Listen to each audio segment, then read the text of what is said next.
Get ready for the Magic Valley Prepcast on IdahoSports.com. That's right. Welcome in another edition of the Magic Valley Prepcast on IdahoSports.com, where we talk shop across District 4 week in, week out. My name is Brandon Baney. We are joined today by the Mad Hatter. What's up? You know, I have realized that I wear way too many hats. I was right before we came on. I was out in the main athletic office with my secretary talking, and I just turned to her and I go, I wear way too many hats, and because I just got done teaching a class by my own volition, I decided to, for 20 plus years, I've coached the Jerome speech team, and when I became AD, I kind of gave it up, but I took it back this year, and we're gonna kind of teach a new person how to run it. So I'm teaching that class, doing AD. I still have vice principal duties on top of that, doing this, which I love, and running two side hustle businesses, and then teaching. I have 3 IDLA classes I'm teaching, and I'm thinking, somebody asked me today, hey, when are you free to meet? And I said, well, anytime between 3:11 a.m. and 3:14 a.m. I can pencil you in, and I'm like, holy crap, I got to take a hat off here and there. So hence the Mad Hatter. Yeah, I was going to say, it was ironic that you're actually not even wearing a hat, but then as you began to explain, these are metaphorical hats, not physical hats. Yeah, no, so. Very, very metaphorical, but it's either that or the juggler, one of the two, juggling all these things together. So, yeah, but I wouldn't have it any other way. I'd get too bored otherwise, I think. That's right. Well, it sounds like you have a kind of a succession plan in place for the speech part of it with the Jerome team, right?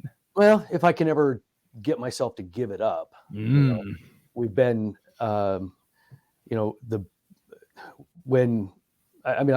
just throw it out there. And this is why I don't want to give it up, because I coached it for 23 years and before taking the AD job. And in those 23, we won 20 state titles. And the 3 times that we didn't, we took second. Wow. Uh-oh. Scott froze up. We might have to kick him out and retry. This is what happens. Scott gets there you go. Boy, you glitched for a second there. I think you were I think you glitched. No. You froze up on my end. Your head was getting so big talking about your 20 state titles in 23 years. It jammed up the system. Here we go. Yeah. It's not me, it's the kids. I just try not to get in their way. Okay, last question about speeches, and then we'll dive into what we're going to talk about this week. Do you have a favorite all-time speech? It's been delivered throughout history. Wow. The funny thing is, some of the best speeches that I use as examples come from movies. The one that popped into my head right away was Balboa, the speech he gave his son. I use that one as a motivation. I use, any given Sunday, Pacino had a great speech. Yeah. Those are ones there that you can use to talk about how to word something, even though they're not real.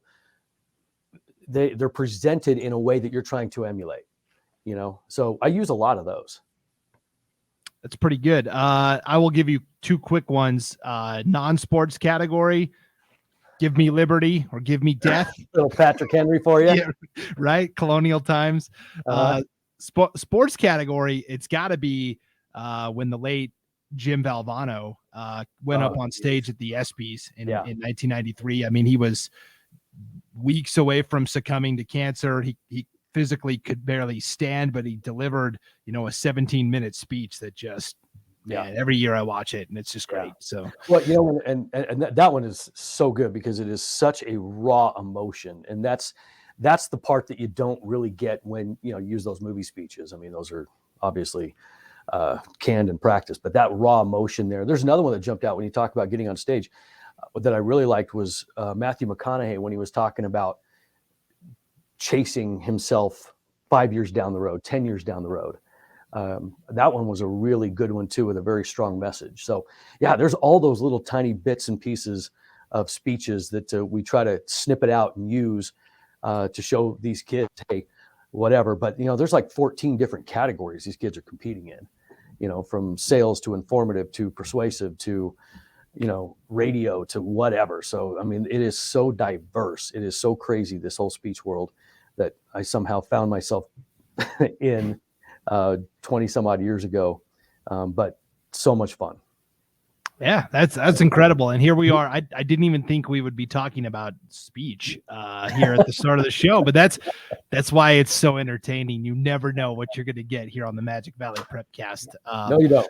Well, and the theme of today's show, it's going to be somewhat Jerome heavy, not because, we're playing favorites, but because there's been a lot of noteworthy things happening at Jerome lately, including last night, Scott. We usually do the podcast on Wednesdays, and I was like, you want to record the show on Wednesday? And you said, well, we better hold off because we got a pretty big wrestling event taking place that I want to be able to talk about. So we held off. We're recording this on Thursday, the 26th. And last night, Jerome welcomed in a couple of big time powers on the wrestling mats. Yeah. Wow. What a night of wrestling we had. We had, a tri match at our place. Obviously, Jerome, one of the, top 4A teams, and we welcomed in the number 1 ranked 3A team in South Fremont and the number 2 ranked 3A team in Buhl. And we had, 2 mats going, JV and girls on a continuous cycle on this one, just rolling through it all. And then we had South Fremont and Buhl wrestle and against each other. And then we had Jerome take on South Fremont, and then we had Jerome take on Buhl. And I tell you what, South Fremont is legit. I mean, they have got guys up and down every weight class. They have got, look at these guys to not just win the 3A, but to dominate the 3A. I mean, these guys have got state champs up and down their roster, all Americans, you name it. I was so impressed with how strong they were. They were able to, they really took care of Buhl, and then they beat us too. And then when we turned around and we beat Buhl, but holy cow, that's an amazing program. Yeah, they are the gold status in 3A wrestling. As a reminder, we do have a separate standalone wrestling podcast we do live every week on the IdahoSports.com YouTube channel, Facebook page, and Twitter account, the Matt Chat Prepcast. And we end up talking about all these Buhl, South Fremont, Jerome, pretty much every week.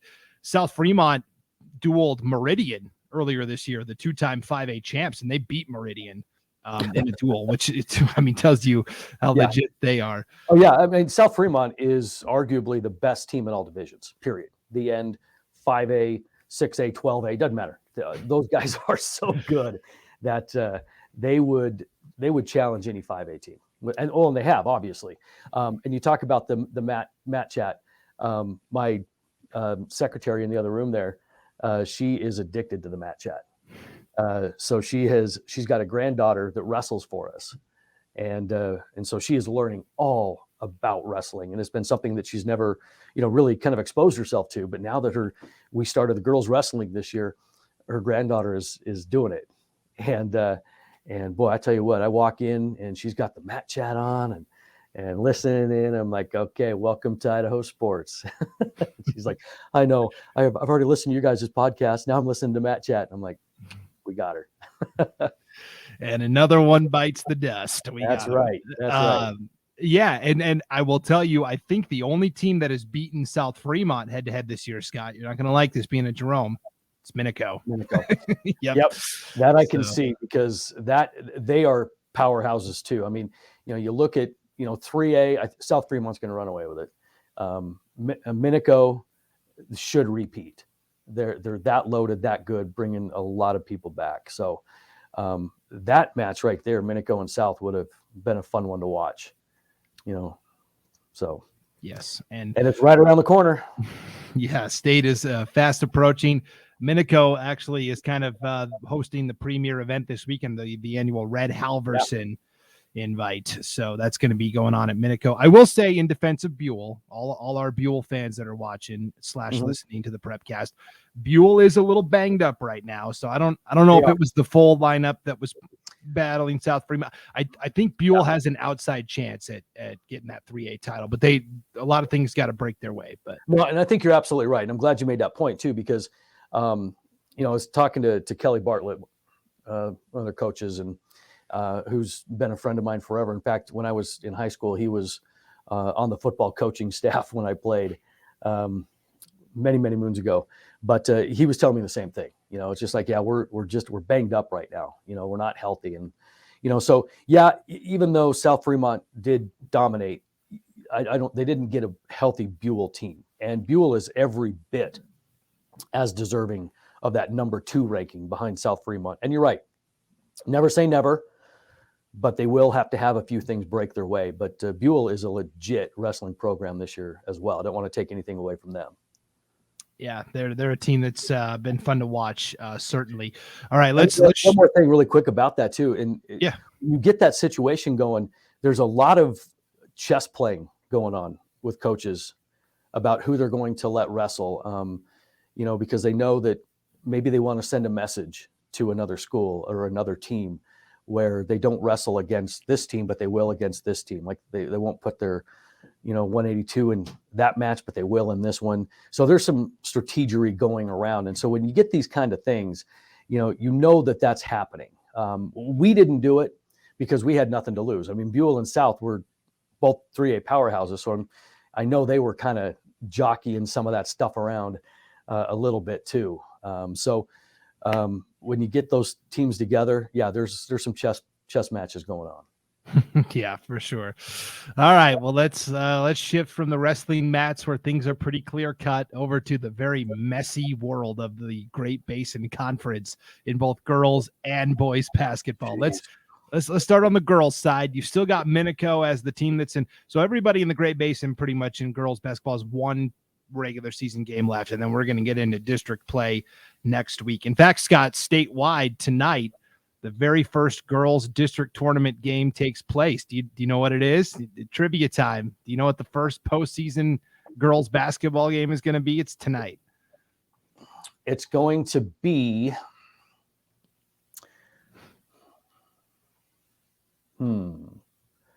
It's going to be, I don't know. I have no idea. It's at this. I couldn't get it. No, it's at the smallest level, 1A D2, District 5 and 6. It's a 9-team conference, and there's an 8 versus 9 play-in game. It is Taylor's Crossing, a private Christian school in Idaho Falls, against the Clark County Bobcats, the pride of Du Bois. You ever been to Du Bois, Scott? I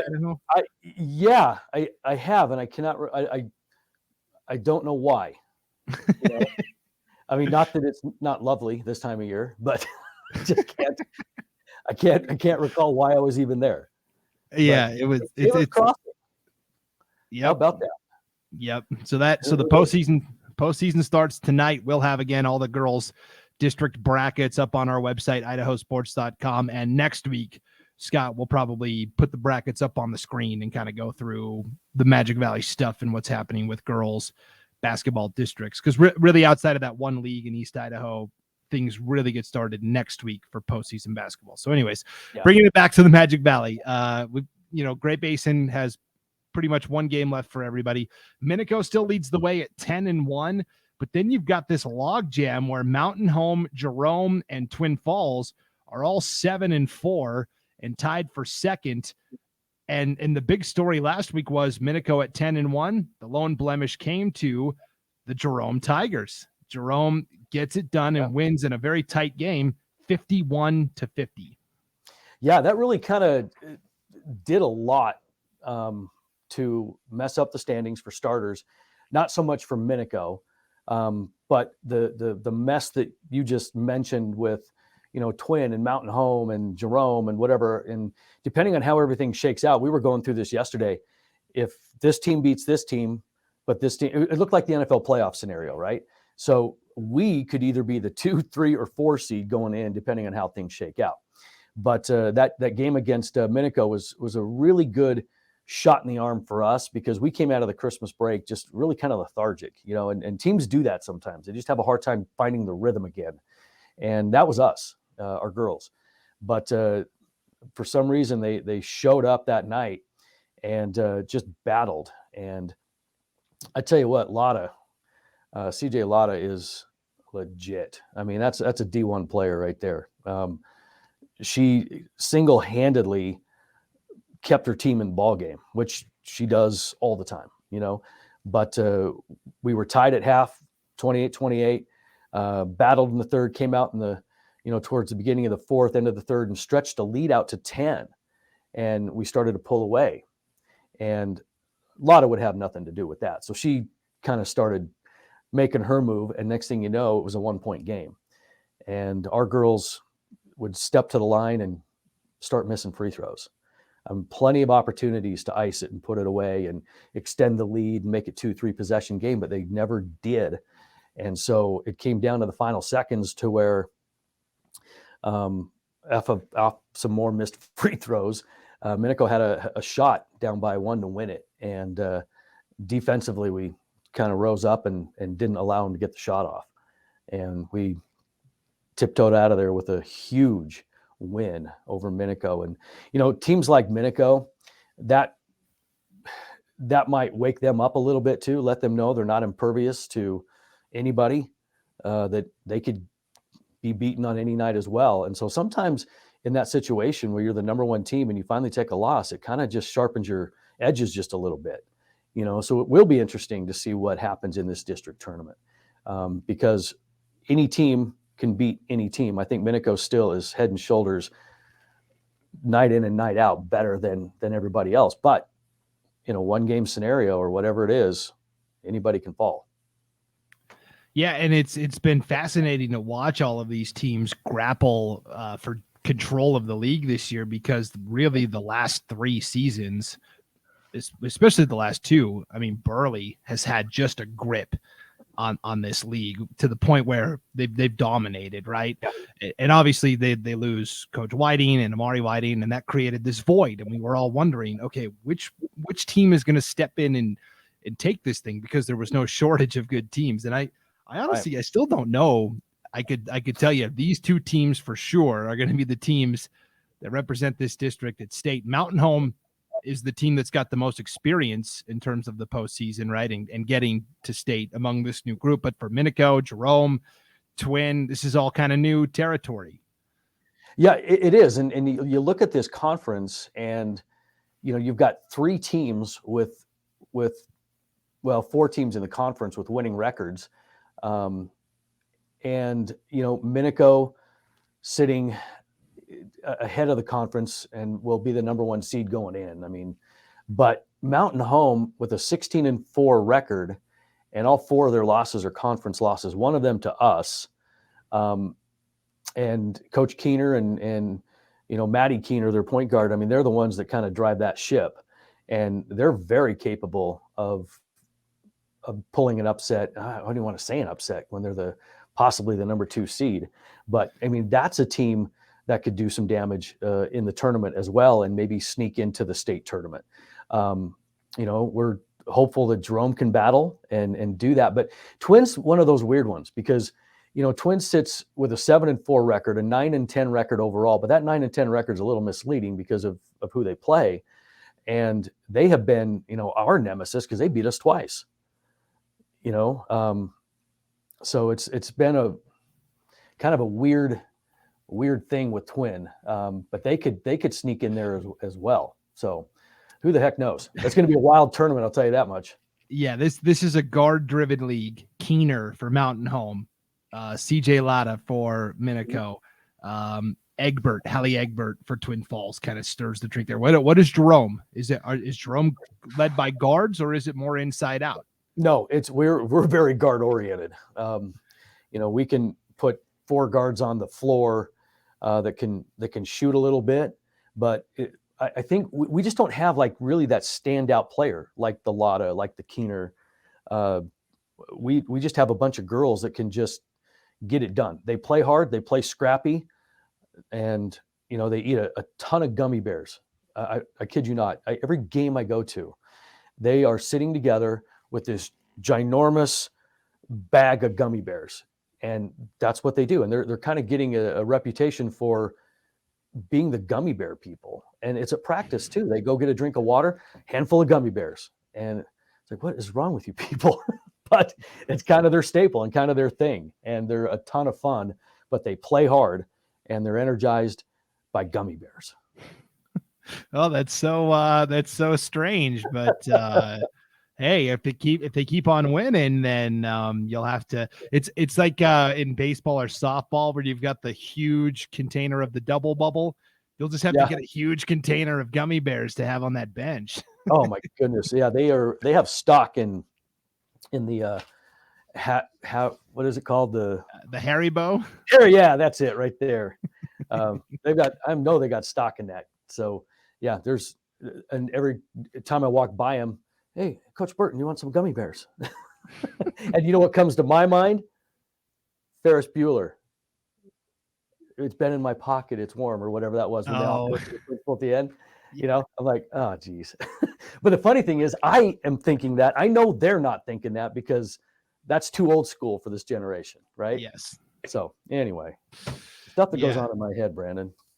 Well, that's why we need all those hats for you to occupy, because when your mind is idle, you think about Ferris Bueller and no kidding, right? Yeah.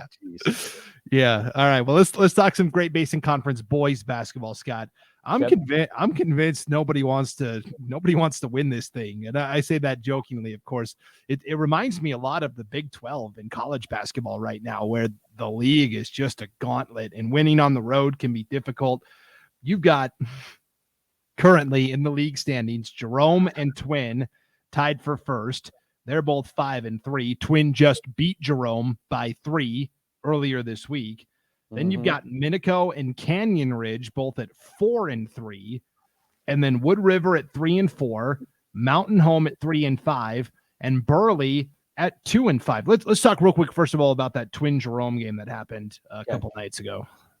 Yeah, honestly, it was just a lackluster effort on our part. There was just the motor never got started, and yet we were, in the game the whole time. And it was on our floor, and that was a golden opportunity missed, because we are currently at the top of the standings.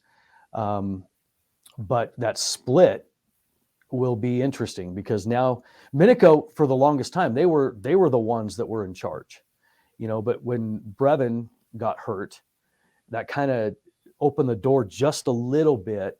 He's back playing now, but he's obviously Minico's everything right now. But it equaled up the conference a little too. And Twin, even with their record being what it is, that's not a bad team. They have got a couple of dudes there, the Mix kid, the Prussel kid, that can just flat out score. And if you can't contain them, then you might be in for a long night because they're always going to play solid defense. That's kind of Twins' MO. And what they did is they came out in this 1-3-1 that just really stymied our kids on the perimeter because it just got them out of rhythm, And so even the shots that we were getting were just not in a rhythm. And if you understand basketball and how things work, you get an open shot, that's great. But sometimes if it's not kind of within your offense or it's not in a rhythm of any kind, it's a little bit tougher to make. And so we were getting those, but not making them. We get a couple of those things to fall, that whole game changes, even though we didn't come out and play as hard as we wanted to. But this conference right here is anybody's, and Canyon Ridge is really kind of a wild card just because what are they going to do when they have to play without La Puma in the district tournament? So you don't know how that's going to go because they're a completely different team without him. And right now they know that they're not going to have him for district and state. So there's some interesting stuff going on there. How are you preparing your kids for that tournament, knowing that you're going to lose your stud? And what's it going to be like? So do you play him a lot down the stretch of the regular season to hopefully get a better seed? Or how do you manage that? And I think that's really interesting because otherwise, why would you play him? Because you want your other guys to gel and learn how to play together. So that's a huge wild card. And that Wood River team, don't sleep on them. They're pretty decent. And, you don't think too much about Wood River boys basketball, year in and year out. But this particular team has got some players, and they could upset somebody as well. So I'm looking at, obviously Jerome, Twin, Minico, Canyon Ridge, Wood River. Who knows, and Burley's struggling, Mountain Home's struggling a little bit, but those top 4 teams I just mentioned, flip a coin right now. Yeah, and Wood River was the team that kind of started hot out of the gate, and they've kind of fizzled a little bit lately. But yes, they have that potential there for sure. The La Pumba thing with Canyon Ridge, I think they're trying to balance. They want to get him to college, right? He wants to go to the next level and compete, yes. And so you have to allow him to be able to showcase his abilities while at the same time, not give him 40 minutes a night, because then you're not developing this. So it's an interesting situation for sure at Canyon Ridge. Yeah. And then I know that CSI is coming after him. Yeah. Big time. They were, when we played over there, the whole CSI men's team was over there trying to, recruit him. And I'm not sure where they are in that process right now. I would assume that that's a really good fit right now for him. But you're right. That's another aspect. You can't just sit the guy if he's got next level talent. So yeah, that's interesting scenario over there for sure. Definitely. There were a couple of CSI men's basketball players at the game I was at last night, Scott. I was with Jonathan Drew on Magic Valley game night on IdahoSports.com for the annual River Rivalry game, Burley and Minico. That place was packed. I'm telling you, it was not an empty seat in the house. It was rocking and rolling. And Burley goes on the road and wins 46-40. So the Bobcats are now 3-13 overall, 2-5 in the league. And I'll be honest, that's the first time I've seen Burley play this year. And I kept asking myself, I said, how have they not won more games? Because they defended really well, despite giving up some size to Minico. And they shot the ball pretty well from the 3-point line. That to me was the difference in the game. Minico couldn't get anything from the outside. And Burley hit, especially we got to the start of the third quarter, and Burley had gone 5.5 minutes without scoring. And so they still had the lead, but it was dwindling, and Minico was making a run. And next thing you know, on back-to-back possessions, Stockton Sheets hits a 3, Sawyer Condell hits a 3, and Minico never really got back into it after that. And so for Burley, I was pretty impressed. Stockton Sheets was our player of the game, IdahoSports.com player of the game. He had 22 points, and that was with fouling out in the fourth quarter of action. So he was able to do that still despite fouling out. Condell played really well. I was really impressed with him. Ryan Jensen is probably the smallest guy out there at 5'7", but I'll tell you what, he's a spark plug and isn't afraid to go initiate contact. So I was pretty impressed with Burley. And for Minico, you could tell they were just out of sync a little bit. They held serve in the first half by attacking Brevin Tranquil, driving to the basket, drawing contact, and going to the free throw line. And then JT Garza kind of got hot a little bit right before halftime as well. And then in the second half, both teams were in foul trouble. It was a physical game. Multiple guys fouled out on both sides. Riker Stimson was in foul trouble most of the night for Minico, and I thought that was really key because he's a lead guard for them, and they really missed him out on the floor. And it got to the point where in the fourth quarter, Brevin Tranquil hadn't scored since the second quarter, and Burley was basically shutting off the dribble drive. So anytime anybody tried to drive to the basket, there were 2 defenders there to block that off.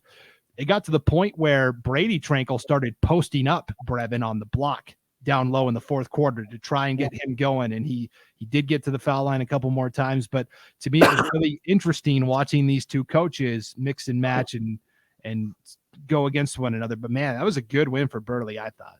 Oh yeah. I mean, it was. And 3, 4, 5, 6, I mean, it broke like a 9-game losing streak that Burley had.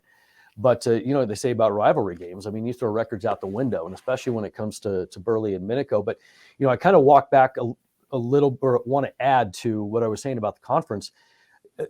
You're right. This Burley team, even though they've won 3 games, is talented. I mean, they are better than their record, and they just are not getting the consistency, and they have these droughts, but then all of a sudden they just catch fire. It's weird because, we went over there a couple last week, I think it was, and our boys jumped out to a 22-0 lead.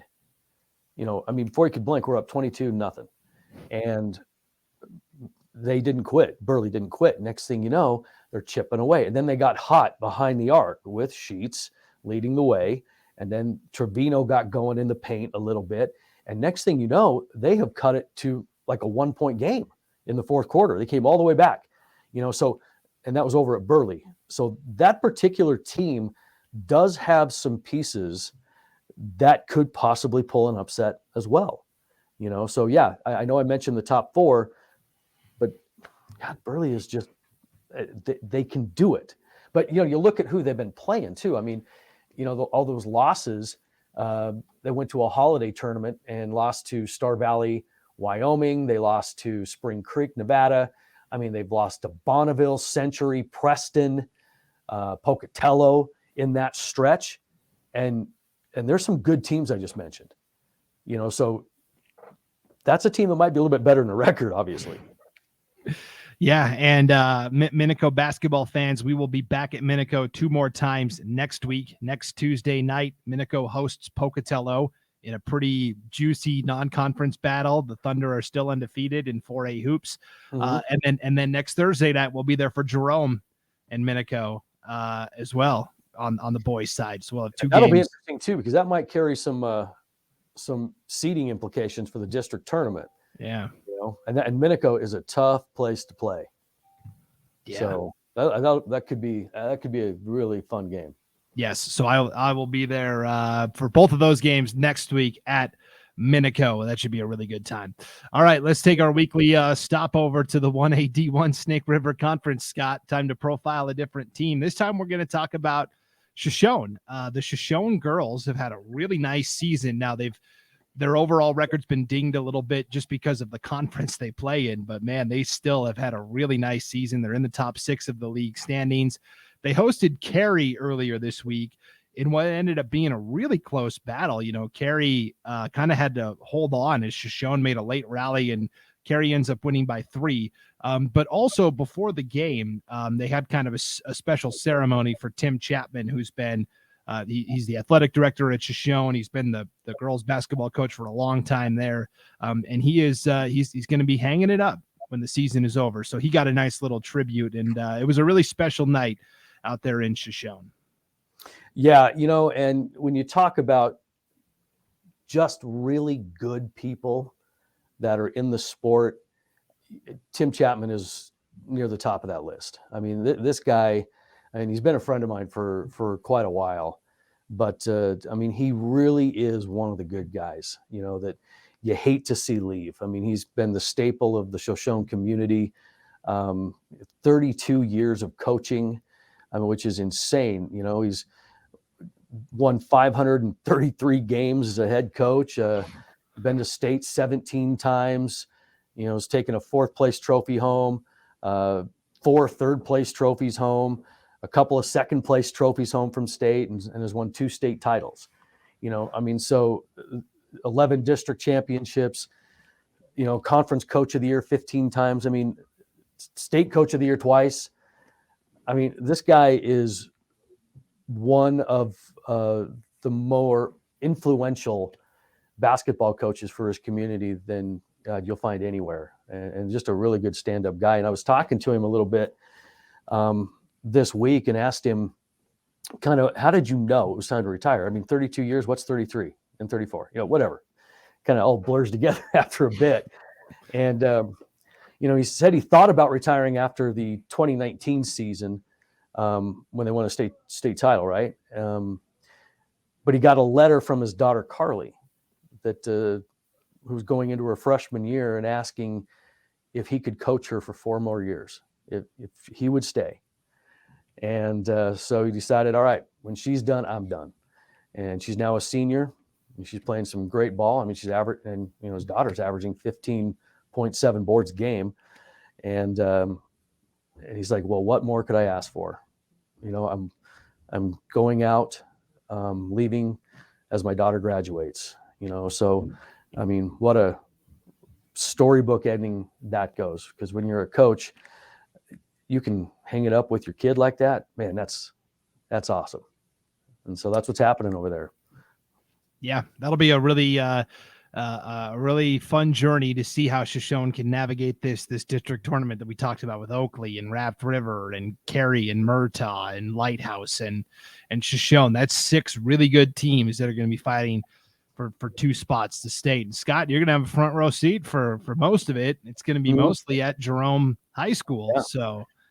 Yeah. So, so I'm trying to balance out, everything that we've got going on to accommodate these teams. And that's going to be all happening here at Jerome. And, we're excited to see it. And I'm excited to see, Tim kind of coaches hopefully not his last games, and he moves on to state, but there's obviously that possibility. And I just want to talk a little bit more about Tim just because of the impact that he's had and the conversations that we've had. Asked him to share kind of some funny stories and whatever. And one stuck out to me. He said in 1995, they were playing for a state championship. And with about 15 to 20 seconds left in the first half, Tim gets rung up with a technical, right? Big deal. He said the girl double dribbled and I let the ref know that as we went into halftime. But the funny thing is at halftime, the presentation for the sportsmanship award was given and Shoshone won it. So I'm sure at that moment, everybody's like, what? So I found that pretty funny as well. So, he's the kind of guy that's he's the ultimate coach. I mean, he's superstitious.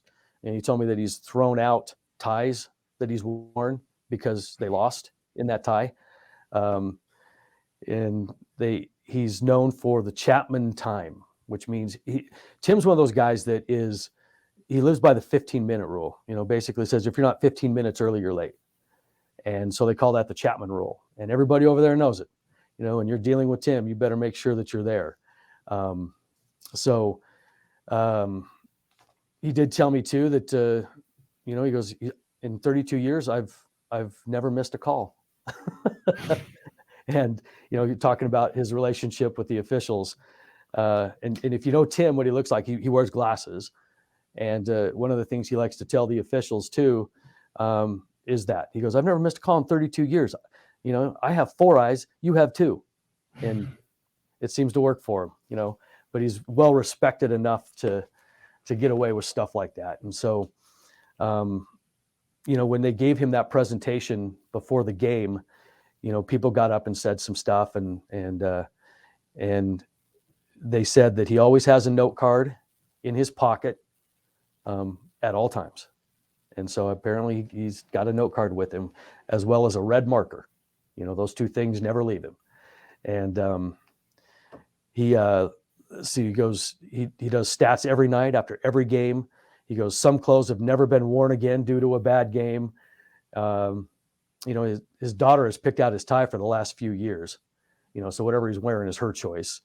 And in that gym in Shoshone, he's been the only girls basketball coach in that gymnasium.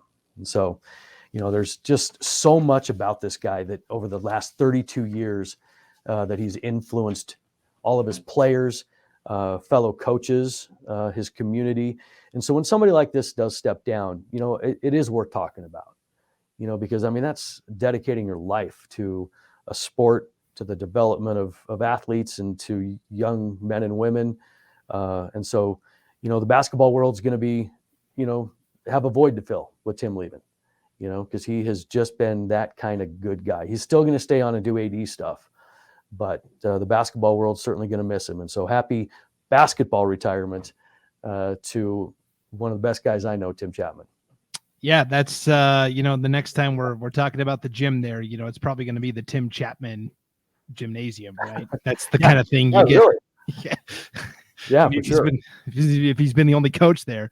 I mean, this is now the second retirement in the Magic Valley this year, where it's a long-standing coach with long-standing ties to the community. And during football season, Lane Kirkland, the longtime Carey coach, retired. And so they're like unicorns. Coaches like Tim and Lane are becoming more and more rare. The burnout is real with coaches where even if you make it 10 years, that's a good run nowadays. And so to see these long-standing coaches retire, it is a little sad, but at the same time, it's also great to look back and reminisce at everything they've done as well.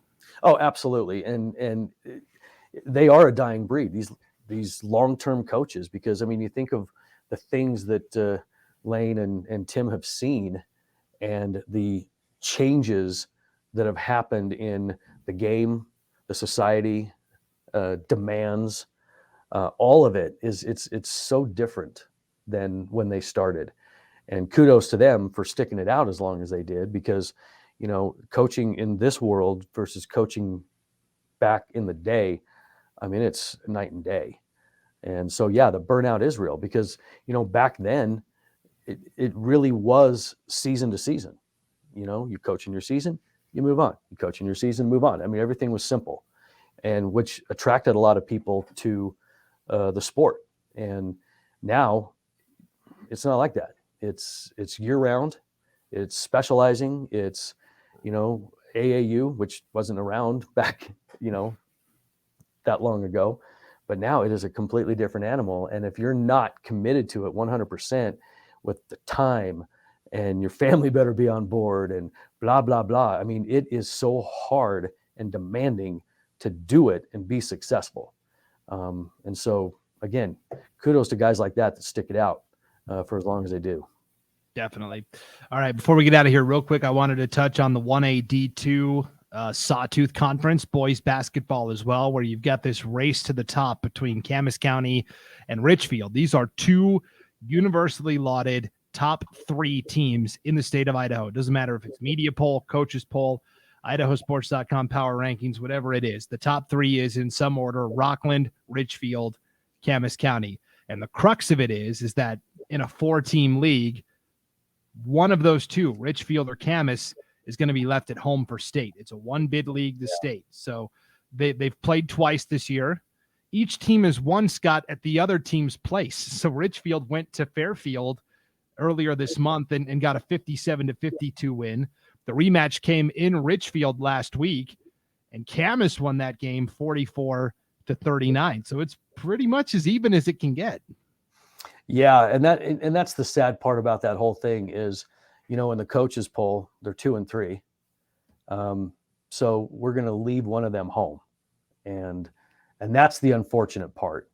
And if you're coaching one of these teams, you've got Camas at 11-3 and Richfield at 12-2, knowing that there's a chance that you could make it to state and win a state title.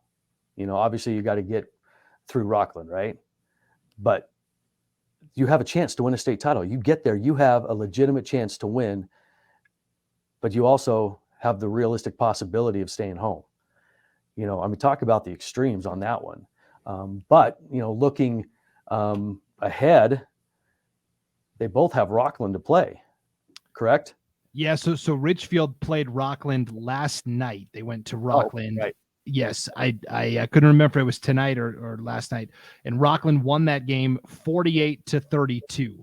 And then Camas will go to Rockland at the very end of the regular season, February 10th, in a rematch of last year's 1A D2 state championship, which Rockland won with about 20 seconds to go on a free throw. It was that close for the Mushers last year. So, and so when you look at the top teams in that division, Rockland is legit. I mean, 15-1 overall, but right behind them, Richfield and Camas, and one of them is staying home, and that's awful to see.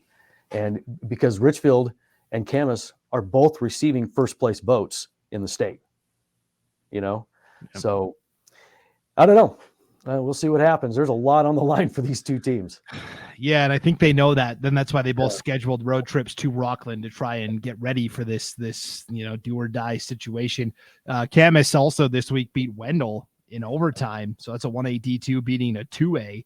And a really good 2A in Wendell. They won in overtime 68-64. So Camas continuing to play well, certainly. And for Richfield, they've got to get healthy. Their best player, Clay Kent, has been out the last couple of games with an elbow injury. And so hopefully he can get back for Richfield and makes it even more tough. But man, we'll watch these two duke it out of districts, and Camas County hosts Dietrich tomorrow night. Tonight as we're recording this, so we'll keep an eye on that as well. But man, it's going to be just like the 1A D1 girls. It's going to be fascinating and heartbreaking all at the same time to watch. Yeah, yep, that's exactly what it's going to be. So, district tournament time, when you've got these kind of teams that are flip a coin with or whomever, boy, it's must-watch basketball. For sure. Well, next week on the podcast, we'll start breaking out the brackets. My alter ego, Brackets Baney, will come alive. This is where I thrive, is breaking down the brackets. So I like it. I like it. We'll have district tournament brackets for you next week in girls basketball, and still some big boys basketball regular season stuff to talk about as well. All right, Scott. Thanks as always. We really appreciate it. Yeah, absolutely. Another great podcast. Appreciate all of the coaches and getting back to us and helping us out with their stories. We love to tell them. So, keep them coming. Everybody has been so cooperative in helping us get this stuff, on the air. And it's been a lot of fun making all these kind of connections with people and these kids. And, and I get messages all the time from, coaches and kids, and saw the podcast. Hey, that was awesome. It was great. They just love being talked about. And so it's pretty cool. I love what we're doing.